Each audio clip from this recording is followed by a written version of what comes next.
It's amazing what a whole buffing compound and some time on a buffing wheel will do. So once I mean, the base had a flat end, and what I found in trying to make things that simulate life, you do not want flat edges or square corners. It's so unnatural. When you're looking for parts, is it serendipity? Do you know sort of generally what you're looking for, and then you hunt until you find it? That's a very good question. I really don't know for sure. I knew that maybe a base would work, so I just went on eBay and just looked at 30 or 40 bases, and I just saw a shape that just in my inside of my head, it just places that might work. But then when I got the base, it had this flat bottom, so that's not going to work. So then I thought, can I put a ball on the end? And from a weather vane company up in New England, I found that they sell large, copper spheres of many different sizes, and they sell hemispheres too. So it's a really tough question to answer. Sometimes you just walk away from it and do something else, and then your brain just keeps mulling over it. And sometimes I go to antique stores and just like look around, and sometimes you see that one thing that just jumps out and says, "Hey, here I am, I'm what you need." So and sometimes it takes a long time to try to figure out what it is that you need. So after tenting the manual and putting a pedestal base on and getting the eyes on it, it's always a really exciting part of the building where you start to think it has a personality and it looks like it's looking at you. I like to use taxidermy eyes. These are actually large eyes from if you would stuff a northern pike or a muskellunge, that's what these eyes are. But they have that teardrop-shaped pupil, and in looking at the octopus pictures, the pupils are usually not rounded. They have, teardrop shape. My niece is from Peru, and her and my nephew stopped by when I was building it, and she looked at it, and I guess pulpo is the Spanish word for octopus, so she raised, "This is pulpo." I said, "Okay, that sounds great." So that's how pulpo got her name. I was thinking calamari would be better. She liked pulpo. So what you do then is you just like place things, and sometimes you look at it for a while, and sometimes I'll walk away doing work on little projects because I knew that getting the tentacles on and getting them moving is going to be really hard. So sometimes I just say, I give a break. I need to think about this. So I ended up then putting the front tentacles on and realizing that the front ones are kind of in a line. So I figured I could get a drivetrain, one electric motor to power the four front legs fairly easily without having a whole lot of sprockets and gear connecting to transfer the power. So many things were tried, and I did a lot of trial and error, but finally I found that if I took a round disc from the Meccano set that had holes in it, and put a rotating yoke on it so it would slide and move, it's not fixed tight, it can spin there, that gave me a nice up and down motion. And at first I did the rods straight, and it looked super awkward and almost like the marionette part that you see where you can help people move the arms around. So I found out that by bending the graceful arc, it put motion into it that I had no idea it would. I don't know, I can't explain exactly what having this curved piece sliding up inside down that guide hole, how that causes such a different motion, but it makes a huge difference. And what I also found was, I first put them all together so that each leg had the same size driver gear to this contract gear that goes, it just takes your motion from this direction and looks at that direction. And suddenly it looked like all the people waiting to ride this car, the legs were all going this. It's like, oh, that's not good. So what I ended up doing was, by finding the gears of different diameter to drive it, it took it totally out of synchronicity, and each tentacle worked and moved on its very own random path, and that gave it a much better lifelike motion.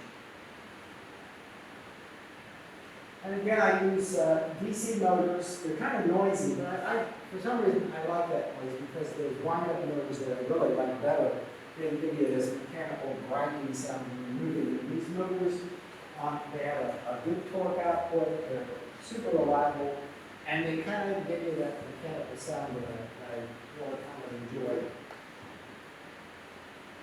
And I always try to have a story with it, so I thought, well, I found this soap dish at a sale somewhere, and I thought, well, maybe she could try to steal a pearl from it. And so that's what I did. They think of it some interest. Like, well, she's not just waving her chemicals around randomly. She's trying to steal the rare green pearl from this oyster, even though I think it's actually a scallop. But that's okay. And so just sometimes adding a little point of interest or a storyline makes the piece more interesting. So after I got the front legs hooked up, I took that drive mechanism off. And that's another thing, is I found that by doing modular construction, it really makes life easy. So instead of trying to connect the rear and the front drive mechanisms together, I started to put them as a totally different unit. That way you can just take a few screws out, remove the whole unit, and it stays on its own. And you don't have to worry about meshing it with the rear drive system. So then I set the rear legs on and started trying to visualize how am I going to use one motor to get power to this, to that, and the other two. And so it became a more complex system because I had to use sprockets and chains. So after a lot of time working on things, I came up with a system that seemed to work pretty good. And all 8 legs then were now articulated. The sprocket and chain is great for traveling large distances. The gears are much better at short distances. There's a lot less slop. But when you got to get from the motor all the way up to here to move that siphon, so I had to go here to there, to there, to there, to there, just to get those siphon fans to spin. So it seems like a lot of effort and time to just get one motion, but to me that one motion is critical in making the piece come alive. So this just kind of shows you the drivetrain system. Now, another thing, if you don't work with sprocket and chain, I found that if you make it really tight, it really binds up and the chains tend to pop off. And sometimes you put a tension piece on there. So like back there, I have slack in the chain, and I just put a little roller to take some of the slack out, leave some slack in. So if you're going to work with sprocket and chain as your drive mechanisms, don't make them really tight. It just doesn't work out. So that's the finished pulpo. And again, the goal is to have the legs just look random. And the key, I just thought that would make it look fun as far as just giving it, a feel of that it's a camera thing. Alan, what you're saying, is it important? So the key is just for the visual. Just for looks. You gotta be careful because the kids come up and they immediately grab the key. But, yeah, I mean, the other end of the rod that controls the siphons is sticking out of it. I thought that's a motion that I don't want to waste that. So that just gave it to me another point of interest. And fun. The final step in any salvage doll build is they get a heart with SD for salvage dolls stamped on. And once I put the heart on, it truly brings it to life in my mind. And now it's a living creature when it's moving. When they're static, they're not living, but I don't know why, but it just seems that needs to be done. And that's Paul. Should we keep going? Okay. Yes. How much space does it take to, I mean, how big is your studio? My workshop is my woodworking shop, so sometimes I just shut down my woodworking shop. I have an area that's literally 30 by 20 feet, so it's a fairly large space. And I also have a big wheeled cart that if I need to stop in the middle of a build because I have other work I have to do for a client, I'll just put a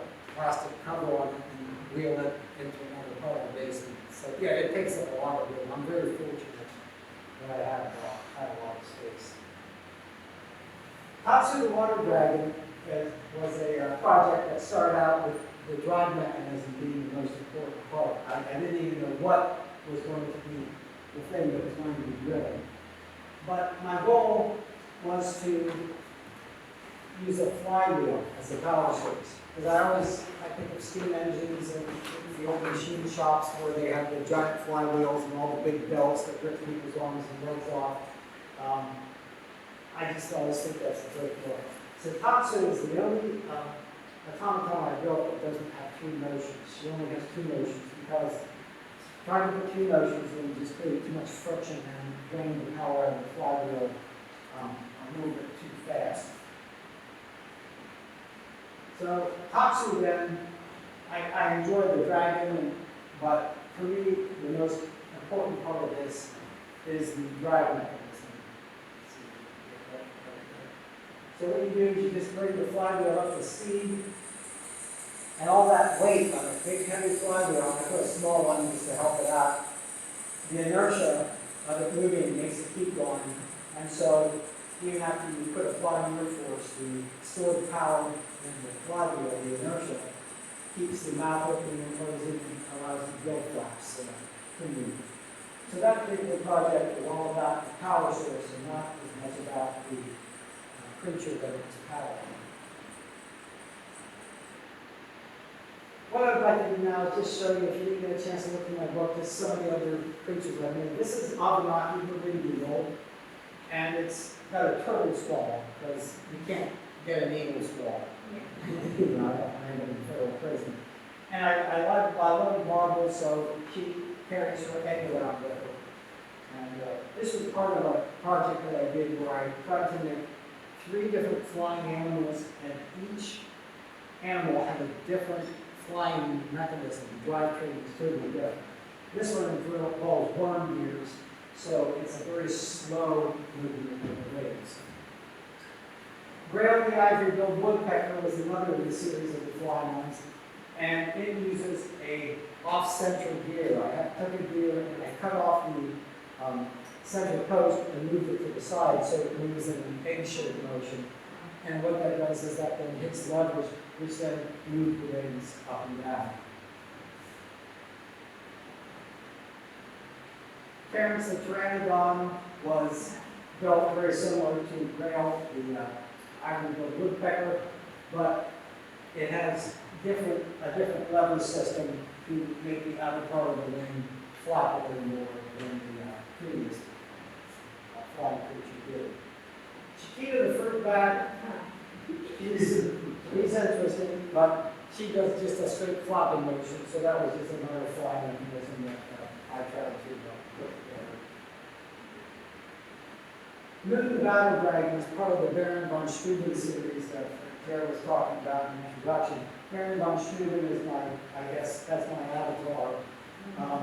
He flies around, he builds different machines, and of course he uses Tesla coils and plasma globes to bring machines to life. So this is Moon the Battle Dragon, and it has a really nice flopping motion, but I had to put these large springs on the side to help with the lifting, because when you start getting wings, the wings are about 2.5 feet long. The weight is a problem. So springs are a great way to have an invisible friend helping you lift it as well. Douglas is an extinct prehistoric fish. This is one of the first fish I made. And it was so heavy because they were armored fish, back in the days before the dinosaurs, that as its tail would swing, it would keep flipping the platform over. So I ended up putting a 0.5 kilogram brass weight on the one side to counteract it and flip his tail to the side. Tank the northern pike is a smaller swimmer. The story here was that he spends his life trying to catch this lure that he just never seems to be able to catch up with. And I love the fluid motion of the fishtail. I probably should have put a video in there, but again, Queenie the anglerfish is another fish, and part of the fun with her is that she has her parasitic male hanging on her. And in depths, the anglerfish the little males find the females and fuse onto them, because when the females become sexually mature, it's so hard to find other anglerfish in the dark depths of the ocean. And she's also hooked up to a generator, like a car is, and that generator powers the light on the end of her fishing board. The sea bass is just another one. With this, I tried to make the faces a little more realistic, so I studied the face of a largemouth bass and tried to get it a little more realistic. As I did with breeches, the trout, I tried to make the head look more like a trout. And he's also chasing me, a fly, very similar to the tin. I've had a snapping turtle shell for years, so I have a snapping turtle, and he swims through the water and wags his tail.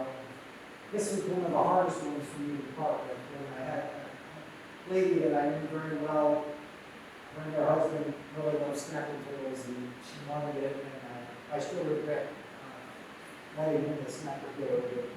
People say, you can always build another one. Well, you can't. You try to make a duplicate with this stuff, and it just doesn't always work. Shanae Mattel is the metal dog, and this was a dog that actually walks. That was a challenge to it. It walks very stiff-legged, like these fat old dogs with huge joints that just wobble around. But it's called Shanae Mattel because I used as many French Meccano set parts that I could to build this one. So all the strips on, say, fabrique and Angleterre, as well as the gears and the spikes. Neftfoot, the cat, was my first cat. The other cat that I made, of course, the two-headed one, hopefully you got to see that there. Neftfoot is an Egyptian cat, so that's why she has the earrings and emotions. And getting that walking motion down is kind of difficult, but she comes out okay. The latest project, I just finished it on Wednesday, and I ended up bringing them, I didn't get that huge done, is Professor Fitness spots. And this is the first one where I tried to get the motions from the classic automata of the 1700s, 1800s, where the hands didn't even do lifelike motions. So I just started out with trying to get an arm motion. And once I worked out how to get the cup to lift up and down, I then had to figure out what I could do with the other arm. I thought it would be fun to try to have it right, but that was a little too much, so maybe that'll be for another one.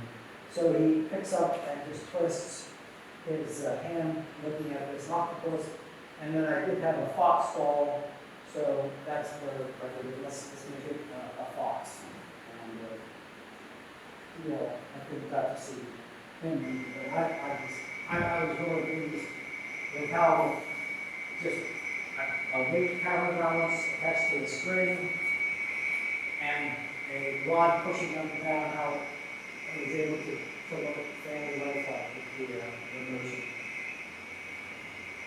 And I'd like to thank one of the people that came here because, I'm still developing the story. And they said, well, you're obviously drinking a Moscow Mule. It's a copper cup. I didn't think of that. So I think because of his horrific injuries, he sustained it in the Great White Shark attack, all that was left was his head, and he had to be reanimated. He was involved in a drinking problem.